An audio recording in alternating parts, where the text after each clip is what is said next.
Hello, everybody, and welcome to this Facebook Live broadcast. With me today, I have Peter Hayes, who is the representative of IH Manchester. Hi, Peter, how are you? Hi, I'm great, thanks. Yes, lovely to be here. What's the weather like where you are at the moment? Well, I'd love to say what a heat wave and a fantastic summer, but unfortunately, I'm looking out at the rain hitting the window. So, typical English summer day, I would say. Exactly. But in any case, the people who come to you are aware of that. So they come for the typical summer. I am They, one of the people who loves traveling to the north in the summer. I love that weather. you know, So, there's always a big difference just between London and Manchester. So, if there's a heat wave, the best place is to go north, I would say for sure. exactly. And how are things with the school, Peter? Have you opened your doors yet post pandemic? Yes, I'm really happy to say that we Very did good.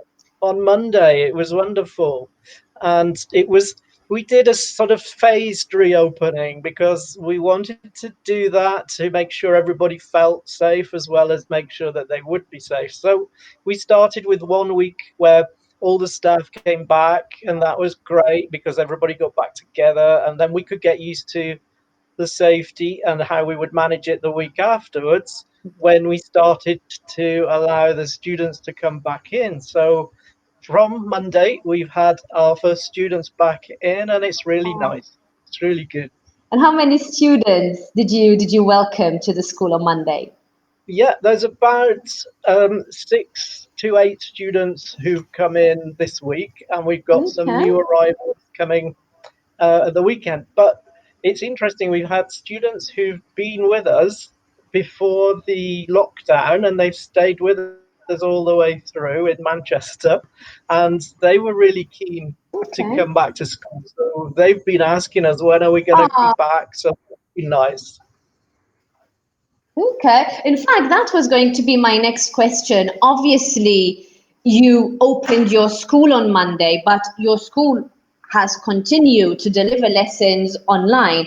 And I have actually spoken to many people from the IH network about this online journey. How has it been for you guys?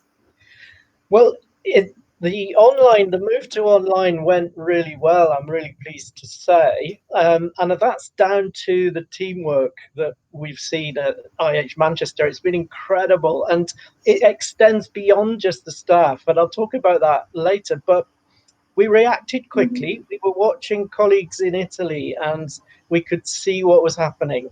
And I think it was obvious to us as a team we needed to get ready as soon as possible. So we were ready. We started to do our teacher training. We started to pilot online lessons when the school was still open. So the students were getting used to using Zoom in the weeks approaching lockdown, and we could then monitor how everything was going. We could adapt things, and we were offering students like extra free classes so that they could experience online and we could get used to it. And I think that with the skill of the academic managers and the teachers' willingness to embrace this thing, it meant that we hit the lockdown in a really strong position and brought all of our students with us online, which I think is testimony to what a good job the guys did there. Very good, So, very good. And if you can tell us a little bit, if you can tell us a little bit about these online courses, what is an IH Manchester typical online course like? What does it consist of? sure. The one that sold the best was our 10 lessons a week. So we listened to our agent partners really early on. They were so forthcoming with their information and what they thought would work. And so we adapted our timetable completely and started to teach at 3 p.m. in the afternoon, because that meant we could Okay. accommodate most of the time zones of our big markets. So the course that sells the best is 2 hours a day, so from 3 to 4:15, and then sorry to 5:30, and the the course that sells best is a 4 week package of that. And what we've done is Okay. we quickly adopted the OUP teaching materials, and they were really, really Mm, suited to teaching online because of the virtual whiteboard and the teachers' resources. And exactly. we were then able to give our students a copy of the course book. So things changed because clearly when you're working online, you have to do a lot of stuff in advance, whereas previously we could all interview our students in person on a Monday on arrivals day. Now we have to do it all up front. But I think this is one of the many things that are going to stick after the crisis because it's obviously a better way of doing things. So I don't think we'll drop that when if things ever do Aha. how they were. So that was how the courses started and how we got on with it. And what was the students' reaction to that? Because you spoke about the staff being on board, you spoke about the training that they got, the organization from your side, you got it all prepared and ready. But how did the students react to that? Because one of the main concerns out there, and one of the things that I hear when I talk to people in the industry is always, but do the students really like online lessons? How has it been for you? It's obviously was our biggest concern, and we started to monitor really early on. And of course, students would tell us quite honestly and quite frankly, of course they would prefer to be in Manchester and be able to experience that travel adventure that is what our industry is all about, of course. But what they said overwhelmingly was that this was good, that this worked for them, and that they enjoyed the class. They enjoyed the class just the same. Okay. And we started to get some really interesting feedback where students were saying, some aspects of this is better than when we were face to face. So we were listening to that. And of course, it was a learning process. But honestly, it was such a positive response. We had extended bookings. We've had so many new bookings from agents. We've had new agent partners working with us for the first time, bringing new students to us. Okay. I mean, it's not just been an emergency stopgap. It's really, really worked well, and that couldn't have happened, I don't think, if the students weren't really happy with it. And have you seen a change in your market, Peter? If you normally get students predominantly from a specific area or from specific countries, have you noticed that this has changed? And which are these countries where you predominantly get students from? Sure. There's been some slight changes that we've noticed. I think essentially we've noticed that our courses are much more accessible now to a wider audience. So it was interesting to work with a really good agent that was covering Latin America, and she had students from Bolivia and countries that I would say previously we wouldn't have been able to entertain because with all the visa restrictions and the cost of travel, it was possibly prohibitive for them. But with the online offer, so that was a nice novelty to find.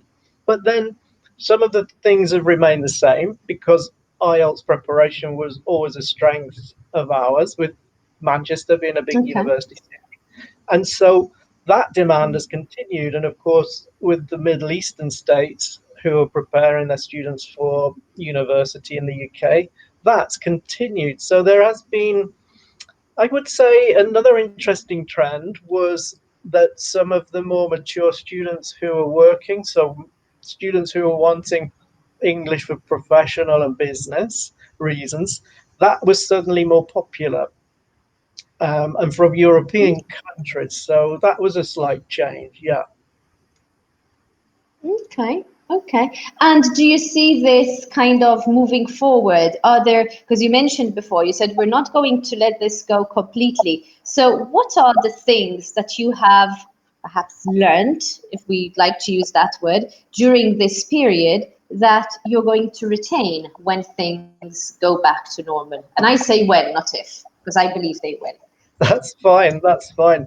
I think that because students like it now, and they know they like it. And I think that that's the biggest difference. You know, there's a really good quote, and it's the digital demon is finally out of the box, and it's going to be difficult to put back. So we all want to return to the fellowship, the fun, the social aspect in country courses. But I think what we've all learned, that's educators and students and agents, is that online is something that works for a lot of people.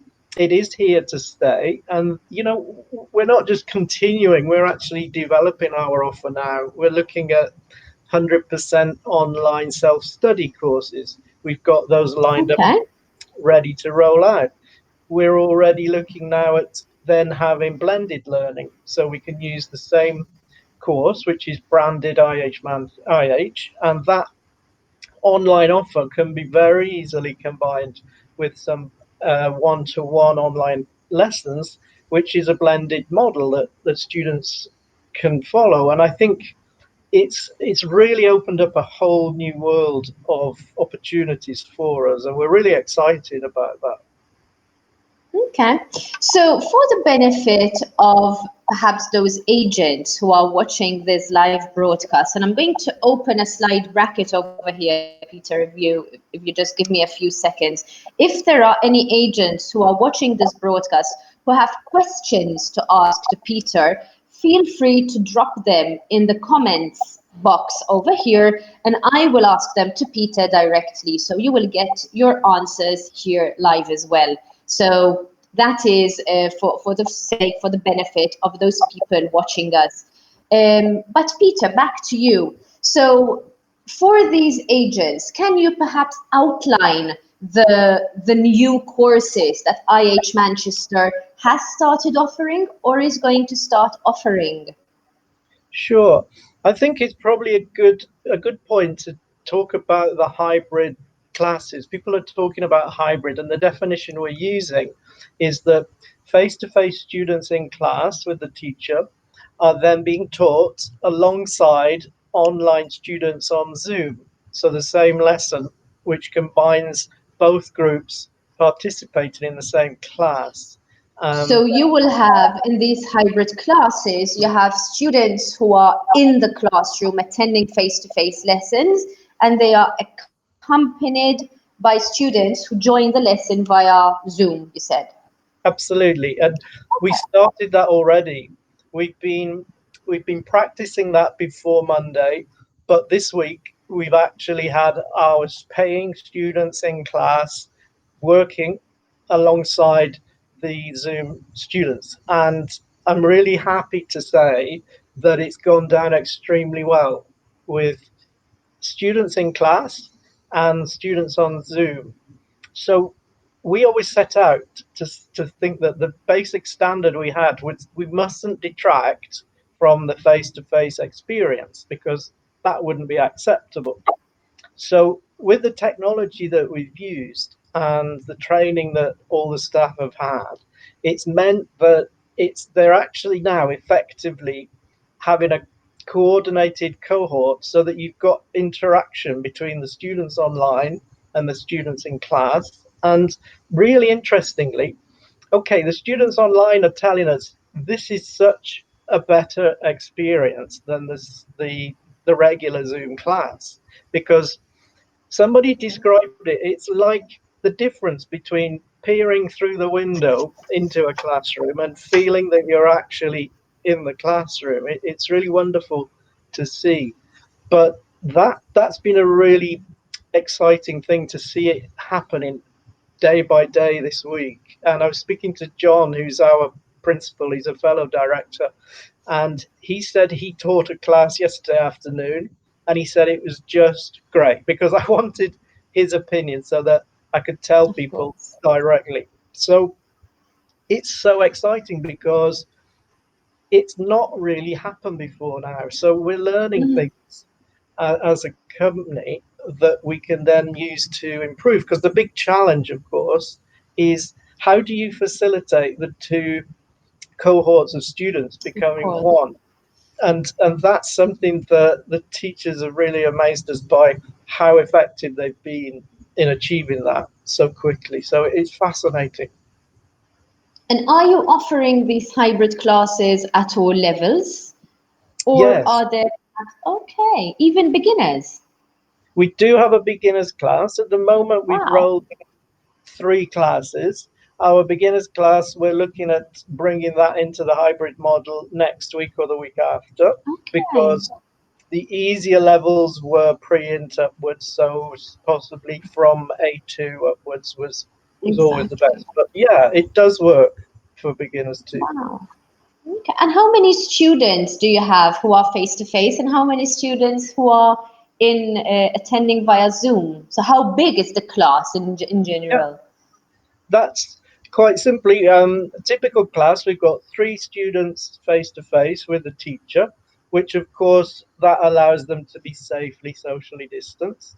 And then we've got Yep. 7 students online participating online. So then you've got a 1 to 10 ratio, still a good ratio, but Mm-hmm.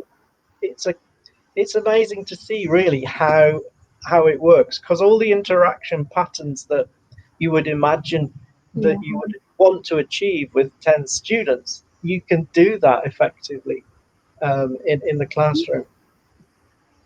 And do you also have a nationality mix, or are they all from the same country? We've still maintained a good nationality mix, I'm happy to say. I mean, literally every continent has been represented, I would say, effectively. South America, like I said, Middle East, and then we've got some students from the Russia and the other ex-Russian Soviet countries, and some in Okay. Europe. So I would say we've got more European students than we had when we were simply a face-to-face school before the crisis.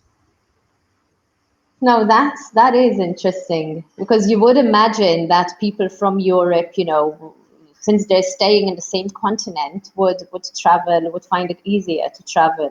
Yeah, I think most people found that Spanish and Italian teenagers were not so keen to embrace online Hmm. because they'd had that all through the lockdown. But Yeah, our yeah. students are typically a little bit older. They're usually between 18 and 25, um, looking to Okay. improve their English for work. So that was good. That worked really well. Okay. And I know you mentioned the teachers before, but how did they react to all of these changes? Because I think from a school admin point of view, you know where you have to go, you do your research, you find the technology, you make sure that it works, and that's your work done. But the teachers are the ones who actually need and must learn to use this technology effectively and efficiently. And I know you mentioned teacher training. How was it? I mean, how did they react to it? How do they feel about it now? Yeah, Because I believe, and I'm asking this question because I believe it's very important for the teacher to feel comfortable using the technology in order to be able to deliver a good lesson. absolutely. And I can only say that it's been an incredible journey for these teachers because, like I said, working up to the lockdown, they were aware it was, we knew we were all working against the clock. It was evident that we had to get this thing. They never gave us anything other than a can-do attitude. They didn't just fall in and get on with it. They came actively with ideas that have made it work better. So that's the sort of level of cooperation and collaboration that we've had. And I think it's so lucky that they did that, and they were led by John in the school and the 2 academic managers, Marie and Joseph, and they all got behind it. And of course, some of the teachers would be a little bit hesitant, bit reticent about how would it work? Would Fair it be the enough. same? And I think John said something to me the other day, which is absolutely true. If the students are happy, the teachers are happy.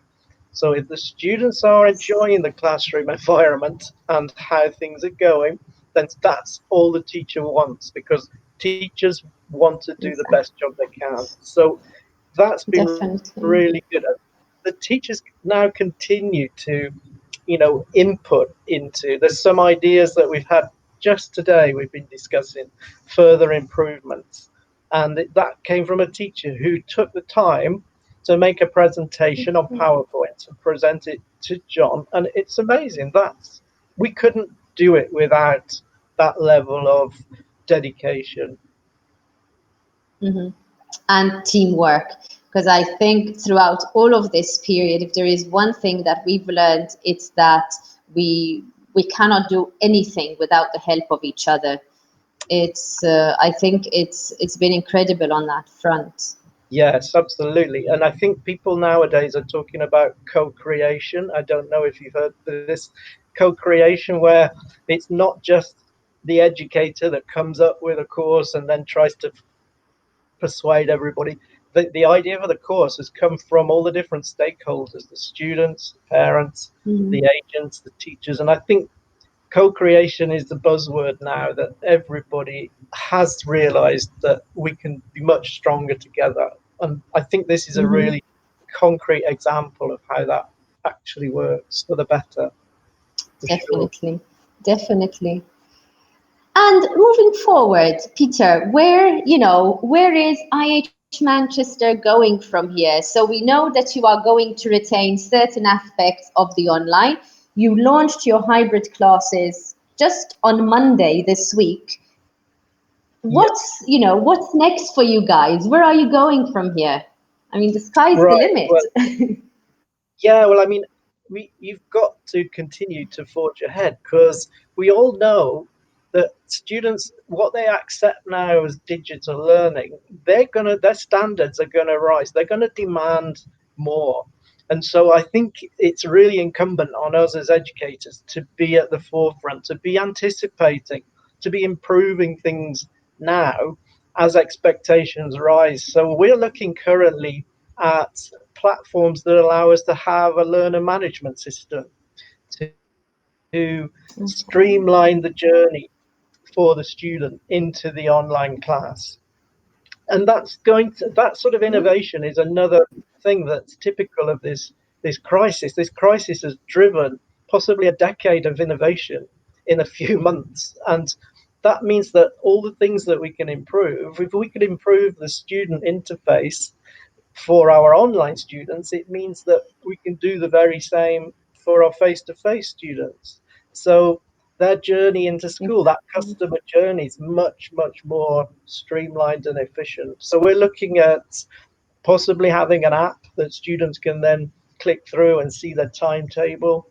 They can communicate with their teacher on a secure platform. They can receive documents for homework and self-study. They can go on Mhm. and book one-to-one lessons, or they can book some self-study online. It's just opened up a whole new world, and that's what we're working hard on now, Yeah. that next step. But Okay. Very good. the interesting thing with IH Manchester is we've also got a football academy. So the football academy reopens on the 7th of September.